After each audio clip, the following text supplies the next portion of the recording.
আসসালামু আলাইকুম। নতুন একটি নিয়োগ বিজ্ঞপ্তি নিয়ে আপনাদের সামনে হাজির হলাম। এই নিয়োগ বিজ্ঞপ্তিটি প্রকাশ করা হয়েছে বাংলাদেশ ব্যাংক হতে।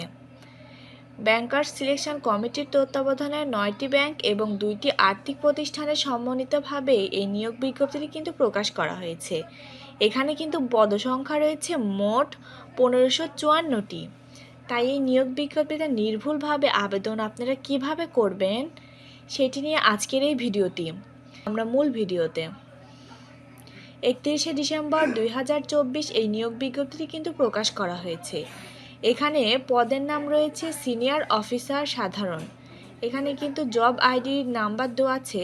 এই আইডির নাম্বার দিয়ে আপনাদের আবেদন ফি জমাদানের সময় নির্দিষ্ট স্থানে ব্যবহার করতে হবে। এখানে কিন্তু পদসংখ্যা রয়েছে 1554টি। এখানে যে সকল ব্যাংকে আপনাকে নিয়োগ দেওয়া হবে সেটি হচ্ছে সোনালী ব্যাংক, অগ্রণী ব্যাংক, কৃষি ব্যাংক, রাজশাহী কৃষি উন্নয়ন ব্যাংক, আনসার ডিপিপি উন্নয়ন ব্যাংক, বাংলাদেশ ডেভেলপমেন্ট ব্যাংক, কর্মসংস্থান bank, basic bank, investment corporation of Bangladesh, Bangladesh house building finance corporation. এখানে কোন ব্যাংকে কতজন লোক নিয়োগ দেওয়া হবে সেটিও কিন্তু বলে দেওয়া হয়েছে, আপনারা সেটা দেখে নেবেন। এখানে বেতন নির্ধারণ করা হয়েছে জাতীয় বেতন স্কেল 2015 এর 22,000 টাকা থেকে 53,060 টাকা। তৎসহ নিয়ম অনুযায়ী প্রদেয় অন্যান্য ভাতা আপনারা পেয়ে থাকবেন। এখানে শিক্ষাগত যোগ্যতা কোনো স্বীকৃত বিশ্ববিদ্যালয় হতে যে কোনো বিষয়ে স্নাতকোত্তর ডিগ্রি অথবা 4 বছর মেয়াদি স্নাতক বা সমান ডিগ্রি থাকতে হবে। মাধ্যমিক স্কুল সার্টিফিকেট সমান বা তদূর্ধ্ব পর্যায়ের পরীক্ষা সময় ন্যূনতম 2টিতে প্রথম বিভাগ বা শ্রেণী থাকতে হবে।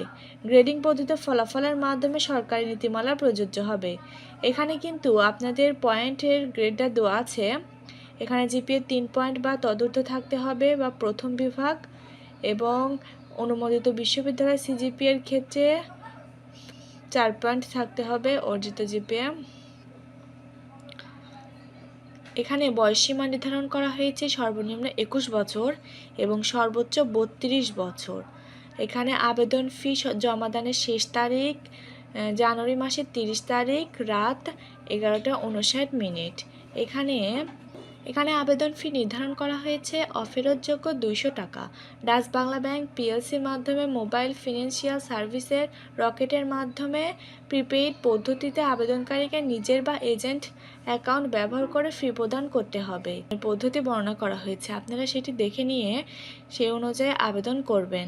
এখানে বিশেষ দ্রষ্টব্যতে বলা হয়েছে শেষ তারিখ এবং সময়ের জন্য অপেক্ষা না করে হাতে সময় নিয়ে আবেদনপত্র দাখিল, নির্ধারিত ফি প্রদান, পেমেন্ট ভেরিফাই সম্পন্ন করতে। তাই আপনারা দেরি না করে দ্রুতই আবেদনটি করে ফেলুন। এই আবেদনটি কিন্তু সম্পূর্ণ অনলাইনের মাধ্যমে করা হবে।